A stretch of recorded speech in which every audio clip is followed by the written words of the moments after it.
Now to new details on a horrific crime in California, this one in which a former police officer allegedly catfished a teenager and then murdered 3 members of her family. Revealing the twisted tale of danger and deception, a predator in uniform, a disastrous chain of events. Brace yourself for a terrifying story of betrayal and the destructive consequences that followed. Prepare to discover the dark side of a claimed protector in our gripping narrative.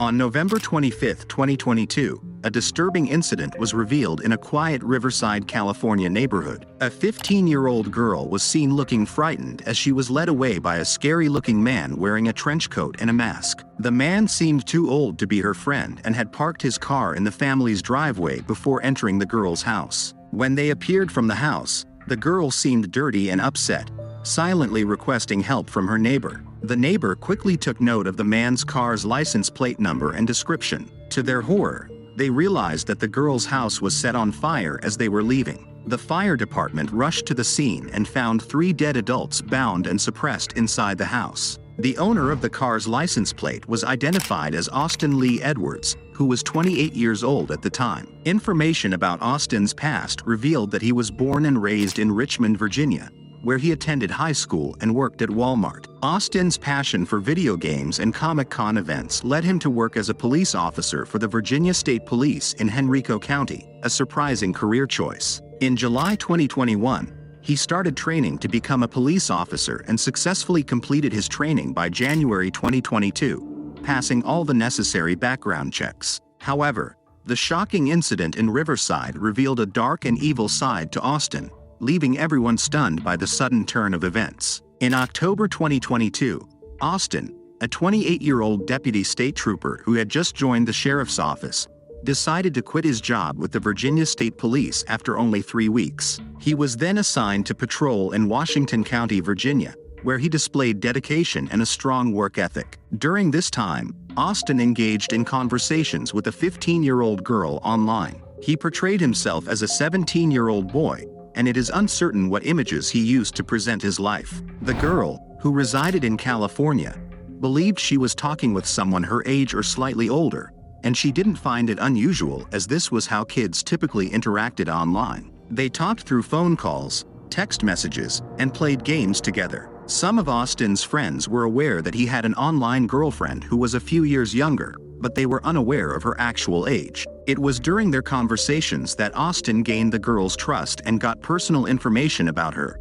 including her place of residence. At some point, Austin asked the girl to send him explicit photos. However, when they switched places, meaning she asked him to send explicit photos in return, she ceased contact with him. This marked the turning point in their relationship. In October 2014, a 13-year-old girl confronted Austin, then 20, on the website Omegle. Their conversations escalated to him pressuring her for explicit photos, even after knowing her age. The girl saved around 4,000 messages as proof of Austin's persistent requests. He also engaged in graphic activities on camera and tried to coerce her into removing her clothes. Furthermore, she mentioned his negative remarks about people from different groups. In a message exchange, Austin acknowledged knowing the age of the girl he was communicating with. On November 6, 2014, Austin mentioned going trick-or-treating and claimed to be 20 years old. The girl responded that she was 13. Over time, Austin referred to the teenager as his girlfriend and persistently requested explicit photos from her, using threats to coerce her into complying. The girl found his behavior alarming and noted that he would boast about his collection of knives and hatchets during their phone conversations. On February 6, 2016, Austin and his father Christopher watched the Super Bowl together after having a couple of beers each. Later, Austin locked himself in the bathroom and showed the girl a self-inflicted injury through the phone. Christopher called 911 for help, and when the ambulance arrived, Austin's behavior became erratic due to his hand injury. He was taken to a mental hospital for specialized care. Christopher believed that Austin's angry behavior stemmed from relationship issues, particularly his recent breakup with his girlfriend. Despite being briefly locked up, Austin was soon released. However, he continued to emotionally manipulate his underage ex-girlfriend, making disturbing self-harm plans and threatening her if she didn't comply with his wishes. Over 2 years, they messaged each other on and off, leading the girl to block Austin on Facebook. Nonetheless, He persisted by using different profiles and remained unaware of her real name. The woman who knew Austin was not surprised by his violent actions, as she was aware of his dread behavior. She couldn't understand how someone with severe mental health problems could become a police officer, but the background checks and psychological tests conducted by the Virginia State Police and the Washington County Sheriff's Office did not raise any red flags. Some speculated that mistakes might have occurred during the background checks, allowing Austin to secure the job. Austin manipulated the young girl, making promises of a future together, and even bought a house in Virginia, which raised suspicions due to his peculiar behavior, such as covering all the windows with shades and curtains. The seller found it strange that Austin was especially interested in the basement and provided a video upon request. In summary, the case involved a manipulative police officer, Austin, whose troubled relationships and questionable mental health led to violent actions. His ability to become a police officer, although his issues raised concerns about the efficiency of the background check system. He preyed on a young girl emotionally,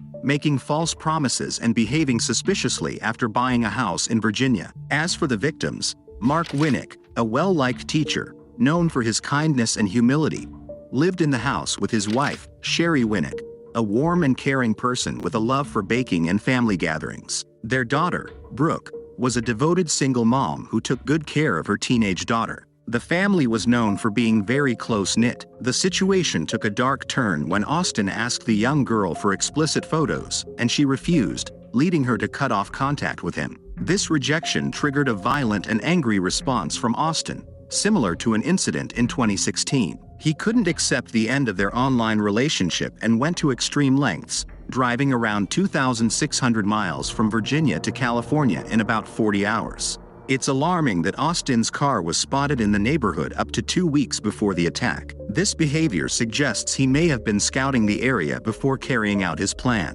The family appeared to have a normal Thanksgiving before this tragic event occurred. On that fateful day, Michelle and her husband innocently came over to make brownies, unaware of the impending danger. Little did they know that it would be the last time they would see their parents and sister. The following day, while shopping for Christmas lights, Michelle received a call from their neighbor. The neighbor informed her that Austin, a state trooper, had parked his car in front of their garage and was questionably watching their house. When confronted by the neighbor, Austin apologized and drove away. However, he later returned wearing a mask and a trench coat, concealing his identity. Austin broke into the house and restrained Mark, Sherry, and the 15-year-old girl, before subjecting them to unbelievable cruelty and eventually taking their lives. A concerned neighbor noticed a strange car and a distressed young girl. Despite calling for help, it took time for the police to be alerted. Eventually, the police found the house on fire, and after extinguishing it,